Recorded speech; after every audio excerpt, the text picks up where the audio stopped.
আমাদের এই মুহূর্তে কিন্তু একটা দল নিয়ে আমরা অলরেডি গীতাঞ্জলি ভবনের দিকে কিন্তু যাওয়া শুরু করেছি।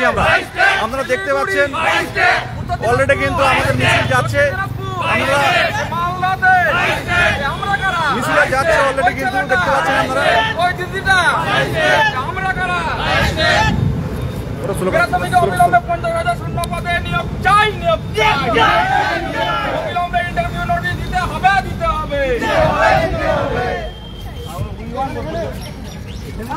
ইতিমধ্যে আপনারা দেখতে পাচ্ছেন উত্তরবঙ্গ থেকে বেগুনি চলে এসছে, উত্তরবঙ্গ থেকে বেগুনি এসছে, বেগুনে আদিত্য এসছে।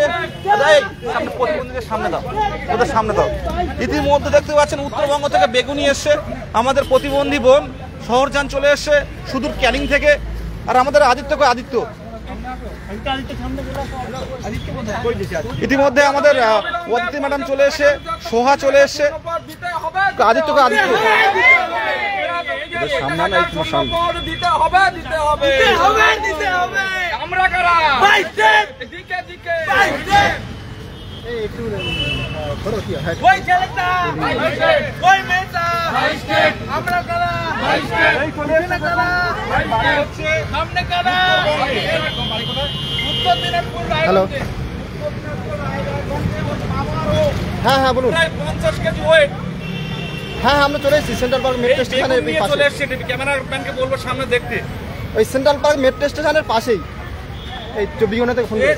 এরপরে দিদি মুখ্যমন্ত্রী, এরপরে আমরা কারা, এরপরে ওই ছেলেটা দিকে আমরা দিকে 50,000 শুরু করে রাতে হবে ওই অন ভাই এই চলে এসেছেন নোটিফিকেশন মাননীয় মুখ্যমন্ত্রীর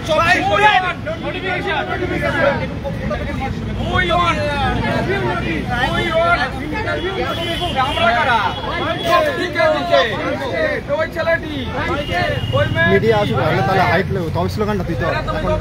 স্লোগান দাও। মুখ্যমন্ত্রী বলছে সব শিল্প করতে, আমি উত্তর দিনাজপুর থেকে বেগুন নিয়ে আসছি, সব শিল্প করবো। একটা কথা আমি অবাক হয়ে যাচ্ছি যে আজকে 30,000 কি 35,000 যে ডিএলএড থাকে, আজকে এত কম সংখ্যক। লজ্জা লাগা দরকার যারা বাড়িতে বসে দেখছে। সত্যি কথা বলছি, এটা কি বলছে এরা বাড়ি বসে এবিএম হচ্ছে, আমাদের নোটিশ চাই, কিন্তু রাস্তায় নামানোর সময় এই কজন, যে কজন আসে সে কজন, এইভাবে নোটিশ জীবনেও আসবে না। রোদে জলে পুড়ে আমরা একবার কোর্ট একবার এখানে আসছি ধর্ণা দিতে, কি মানে এইভাবে 8 ঘন্টা অতিক্রম করে তারা পারমিশন নিয়ে আসছে, তোমরা আসতো না বাড়ি বসে। সবাই বাড়িতে বসে বলছে আন্দোলন ডাকুন, আমরা যাব আন্দোলন করব, কিন্তু যখন আন্দোলন সত্যিকারে ডাকা হচ্ছে তখন কিন্তু উপস্থিতি নেই। এটা খুবই হতাশাজনক, দুর্ভাগ্যজনক। কি বলবো, দেখুন এখন আমাদের হাতে এই সময় এত কিছু ভাবার সময় নেই। আমাদের সবাই মিলে একসাথে ঝাঁপিয়ে পড়তে হবে। অধিকারের লড়াই, নিজেদের অধিকারের লড়াই। একদম